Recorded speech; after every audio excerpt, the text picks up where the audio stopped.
Children, today we are going to understand what is dynamic equilibrium. So before we start, let us observe two small observations in two different experiments. इस object को हम सीधे हवा में नीचे छोड़ेंगे और ग्रेविटी की वजह से ये तेज़ी से नीचे गिरता है। जब ये नीचे गिर रहा होता है तो इसकी स्पीड इंक्रीज कर रही होती है। इसके मोशन को हम ध्यान से ऑब्जर्व करेंगे और फिर हम सेम ऑब्जेक्ट को लिक्विड में ड्रॉप करेंगे। लिक्विड के अपथ्रस्ट और विस्कस फोर्स की वजह से ये बहुत धीमे और कांस्टेंट वेलोसिटी से नीचे गिरता है। दूसरे एक्सपेरिमेंट में हम एक ऑब्जेक्ट को थ्रेड से टाई करके हॉरिजॉन्टल सर्कल पे घुमा रहे हैं। जब तक ये सर्कल पे घूमता है ये इक्विलिब्रियम में रहता है, लेकिन जैसे ही इसकी स्पीड एक डेफिनेट वैल्यू से कम होगी ये नीचे गिर जाएगा। अभी हम लोगों ने एक एक्सपेरिमेंट देखा जिसमें हमने देखा कि एक ऑब्जेक्ट को अगर हमने सीधे हवा में छोड़ा तो वो ग्रेविटी के इन्फ्लुएंस में गिरते समय एक्सेलरेट करता है और तेज़ी से नीचे गिर जाता है। लेकिन अगर सेम ऑब्जेक्ट को हमने एक लिक्विड में डाला तो लिक्विड में उस पर दो फोर्सेस ऊपर और एक फोर्स नीचे काम कर रहा होता है। The downward force is gravitational force, we know, and the upward force, upthrust, is there, and one more force is there which is known as viscous force. Viscous force is actually resistance of the liquid offered in the path of the moving object through the liquid. तो अब upthrust और wait तो पूरी journey में same रहते हैं, change नहीं होते, लेकिन विस्कस फोर्स की खासियत है कि वो स्पीड के साथ इंक्रीज करता है। तो इनिशियली ग्रेविटेशनल फोर्स ज़्यादा ताकतवर होता है तो ऑब्जेक्ट तेज़ी से गिरता है और एक्सेलरेट होता है, क्योंकि ग्रेविटेशनल फोर्स इन दोनों फोर्स से ज़्यादा है तो net force is acting downward. लेकिन जब नेट फोर्स नीचे एक्ट कर रहा होता है और ये नीचे की ओर स्पीड पकड़ता है तो विस्कस फोर्स, क्योंकि वो वेलोसिटी के स्पीड के डायरेक्टली प्रोपोर्शनल होता है, तो उस ऑब्जेक्ट की स्पीड बढ़ती है इनिशियली। ये हमने देखा था उस लिक्विड में। और जब स्पीड बढ़ती है तो विस्कस फोर्स बढ़ता है और विस्कस फोर्स बढ़ते बढ़ते एक सिचुएशन ऐसी आती है जब विस्कस फोर्स अपथ्रस्ट के साथ मिलकर mg को बैलेंस कर लेता है। तो जब वो लगभग बी पॉइंट तक पहुंचा था ट्यूब में तो उसके ऊपर वाले फोर्सेस ने नीचे वाले फोर्सेस को बैलेंस कर लिया था और उसकी जो रफ्तार है वो कांस्टेंट हो गई थी और फिर वो इतनी डिस्टेंस ऑलमोस्ट कांस्टेंट स्पीड से नीचे गिरा था।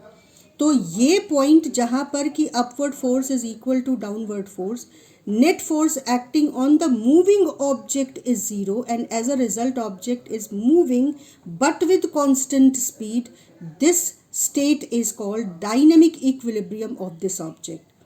The same principle is applicable on the raindrop. Same, the raindrop also falls under the influence of the same three forces, and initially raindrop accelerates. As a result, resistance or viscous force of air increases in upward direction.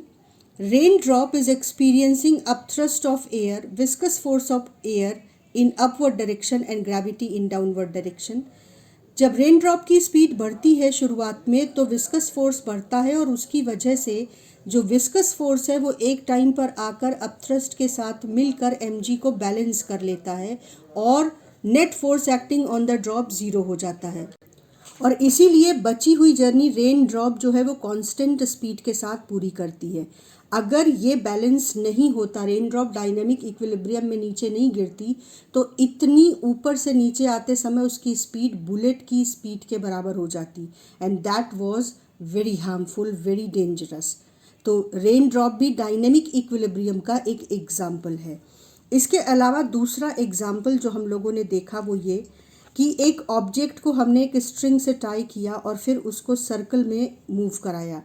जब तक वो object circle में move करता है तब तक वो circle में रहता है, लेकिन जब उसकी वेलोसिटी डिक्रीज करो तो वो सर्कल को मूव करना छोड़कर ग्रेविटेशनल फोर्स के इन्फ्लुएंस में नीचे की ओर गिर जाता है।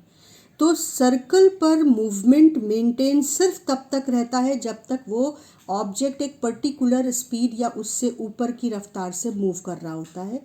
ये भी एक डायनेमिक इक्विलिब्रियम का केस है।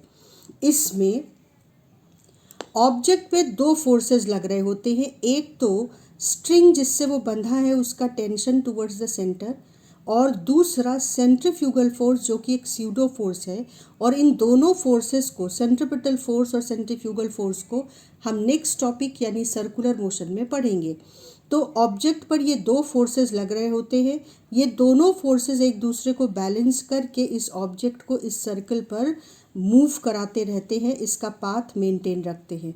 लेकिन जब ये स्पीड कम हो जाती है एक लेवल से, तो ये सेंट्रीपिटल फोर्स सफिशिएंट नहीं रह जाता है और ग्रेविटी इसको ओवरटेक कर लेता है और ये नीचे गिर जाता है।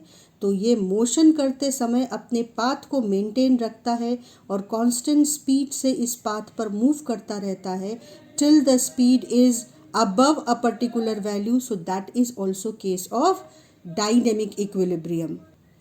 Similarly, other example of dynamic equilibrium are aeroplane. While flying, the aeroplane remains in dynamic equilibrium because it is acted upon by two forces. One is the upward lift in upward direction, जो dynamic aerodynamic shape होता है wing का aeroplane के, उस पे दो forces लग रहे होते हैं। एरोप्लेन के ऊपर ग्रेविटेशनल फोर्स नीचे की ओर लग रहा होता है, जो उस एरोप्लेन का शेप होता है वो एक लिफ्ट प्रोड्यूस करता है अपवर्ड डायरेक्शन में।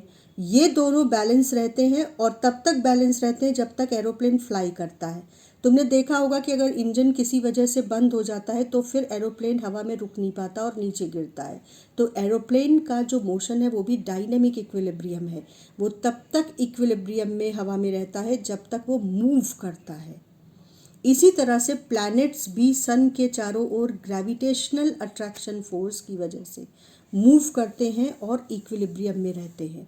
तो motion of planet around the sun is also case of dynamic equilibrium.